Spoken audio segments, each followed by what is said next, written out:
One of the easiest creative resources that we have available to us is the resource of beauty, because beauty is all around us. We see it everywhere we go. We see it even where we're sitting now. I bet you could look around the room, and let's do that really quickly. Just look around the place that you're at and find something that you think is beautiful.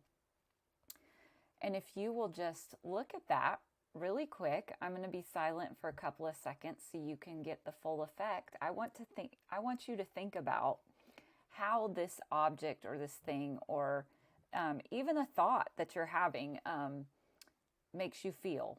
And so find something beautiful, just focus on it for just a minute, like let your mind wander just to this place, this beautiful object, and think about intentionally how you feel.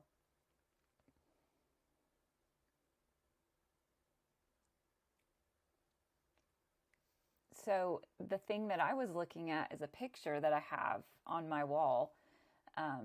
It's taken by a photographer named Ken Jenkins, and he is amazing. He does like mostly nature type photography, and he lives in Gatlinburg in the Smokies, and so he has taken so many pictures of the Smoky Mountains, but this one in particular is the light coming down over the hills, and there's just all kinds of trees and bushes and beautiful flowers in that picture. And as I look at it, it just brings like this sense of calm, this sense of light, like just maybe even just an internal joy. And if you do this on a regular basis, you're actually resourcing yourself and regulating your nervous system. When you stop and behold beauty, you are telling your body that you're safe, that it's okay to enjoy this for a moment and to really focus in and find the good and find the wonder. And so you're regulating your nervous system when you take that time. It also kind of gives you this sense of purpose and hope. When we see something beautiful in life, we tend to have more hope that life can be beautiful, that it doesn't always have to be ugly and hard, and all our days aren't full of just horrible things. They can also be filled, and they are filled with beautiful things. It's just where we're putting our focus. This can lift your mood. Immediately when I look at something beautiful and take the time to really think about it and, fully concentrate on it, be in that moment, looking at the beauty, I will find myself lifted. I will find an immediate, just feeling better about my day, about my life. It brings joy, it brings this sense of joy. And it also, beauty can inspire ideas. It doesn't just have to be us creating the beauty. When we're looking at something someone else has created, a lot of times it will inspire us. It will make us think of, oh, well, I have this over here that I could be doing, or I need to get back to working on this. The things in life that bring us joy, that bring us purpose, that bring us hope. And so we want to be able to stop and smell the roses. That's really what this phrase means. It's about taking that time to be intentionally mindful. There's another video in this course on mindfulness, and that might be a good one too. If you're trying to get more beauty into your life, to practice mindfulness, because many times we just let our brains run all over the place. And so we're just focused on whatever the day is throwing at us, and we don't take time to intentionally teach our minds to focus on what we want to have more of in our life. So I don't know about you, but I would love to have more roses in my life. Maybe some of you are allergic to flowers, and I'm so sorry, because smelling flowers is just one of life's amazing joys. But even just looking at them from a distance, can be such a joy. The colors and the the different designs, the way that they were made. We need to learn how to take time to just notice the beauty around us. Even when we're in the car, you get to a place where you're stopped or at a stoplight, and sometimes we can just let our minds wander, or we can be on our phones, or we can, be listening to talk radio or podcasts or whatever it is. And that's all great. Those are all great things. But if we will work into our day to stop and notice around us what is beautiful, what is something that could bring hope and purpose and joy to your life, that can make a difference in your health. So be a beholder. Learn how to be a beholder.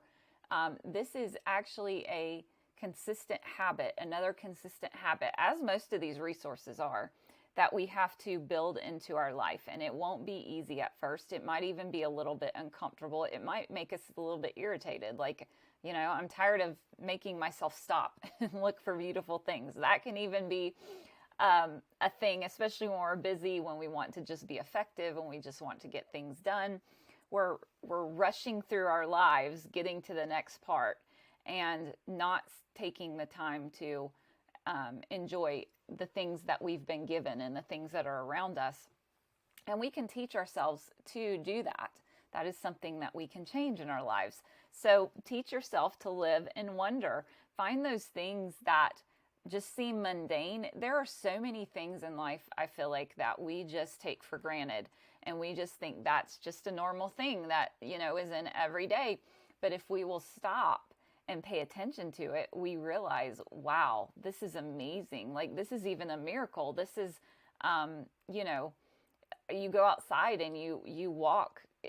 If you go outside and you walk in grass, the miracle of having grass grow out of dirt on the ground. If you just take the time to think about those things that just seem so mundane, but they're actually beautiful and wonderful. And you can change your life. You can live in wonder.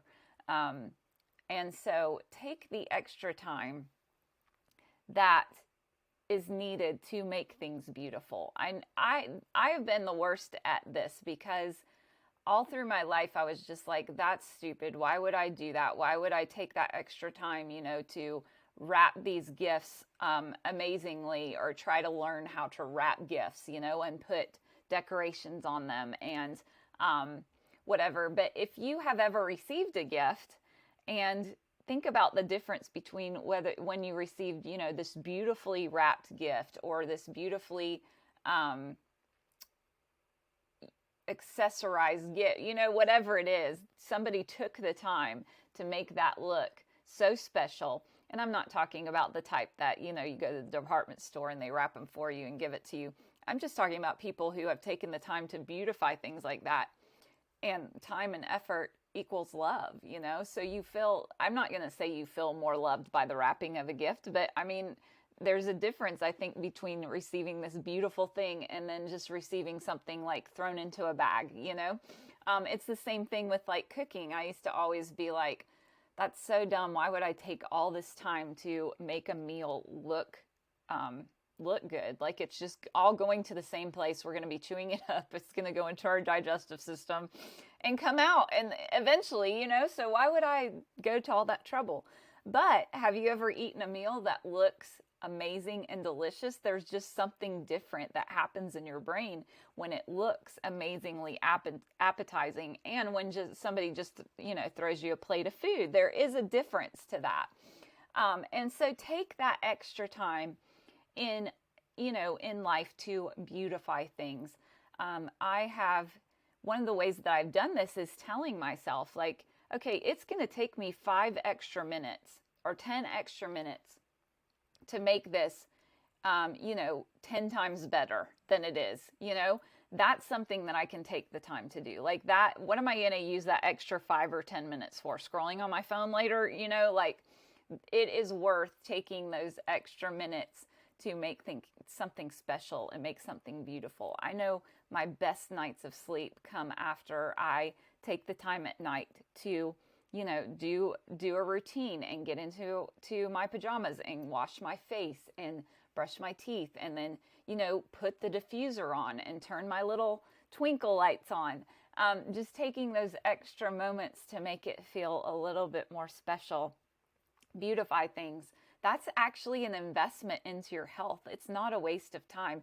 It's an investment into your health. And sometimes it's an investment into other people's health. When you think about things that you do, like for your family or for your kids, taking that extra time can bring an extra boost to them in their, brain chemicals or their, hormones, those type of things. And so it's never a waste.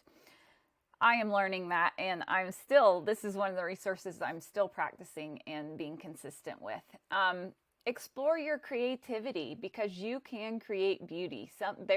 It is put into you to be a beauty creator. And so explore that. Find out what it is that you love to do, that you're passionate about, that you are good at.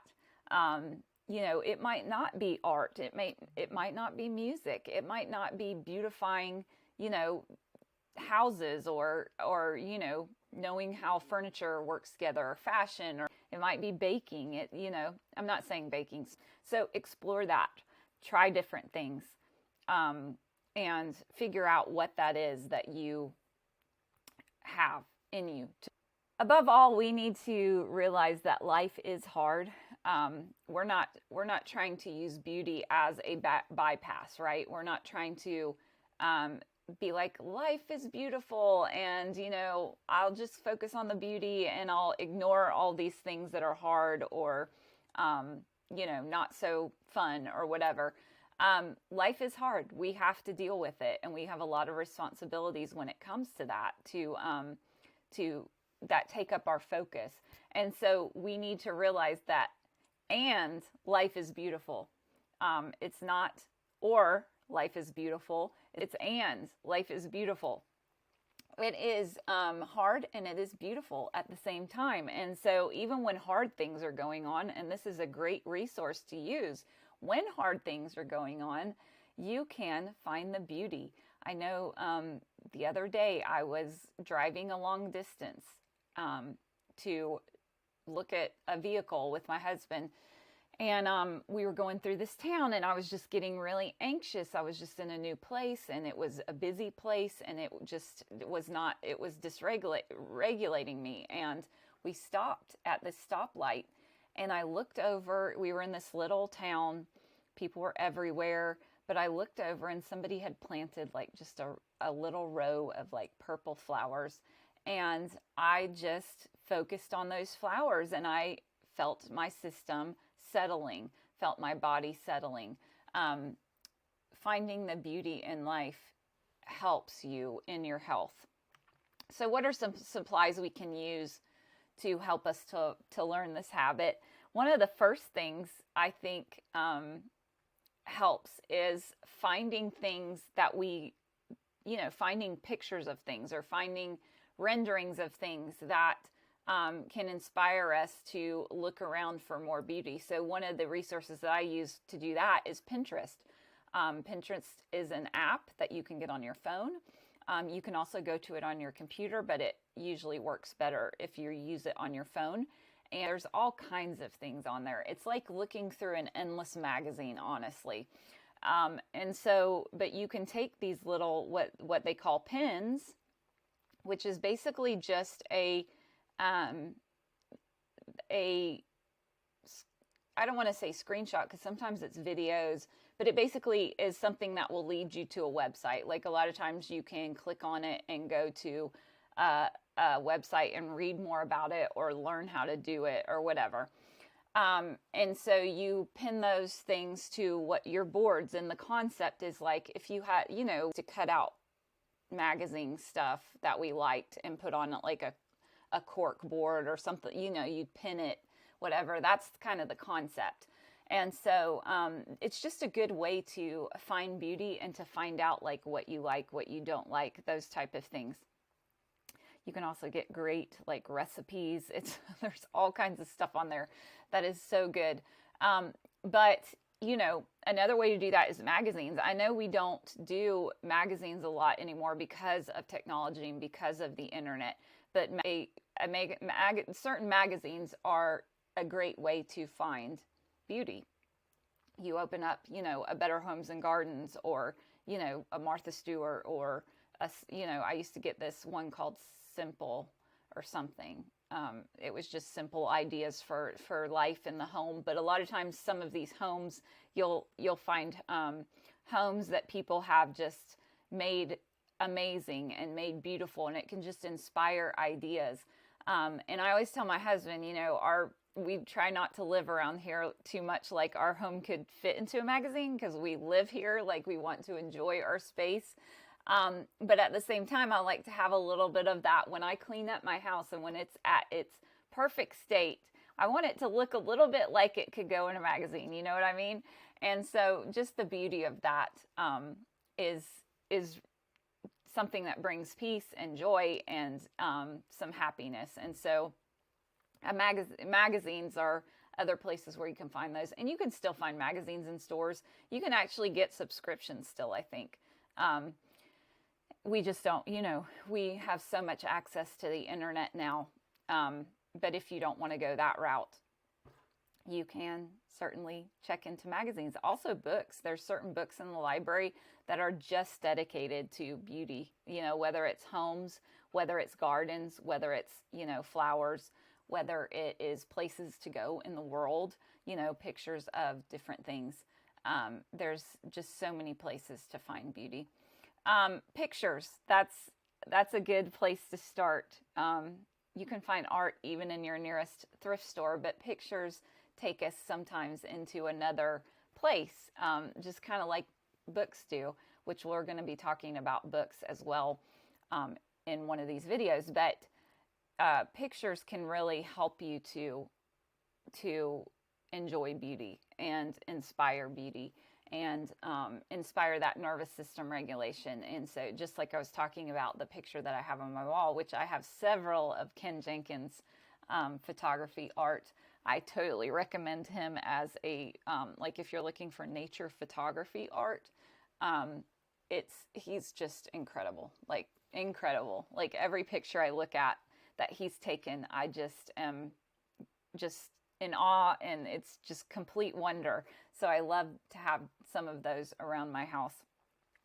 But find some things that inspire wonder and beauty. Beauty is just a great resource. It's one that we can create ourselves. God gave us that ability, and I'm so grateful for that. But we can also just find it in what He's already created. It's amazing. Like you just go outside and you can find beauty somewhere, anywhere. So make it to where it's easier to access for you during the day, and take time to be intentional about that. It really is an investment into your health.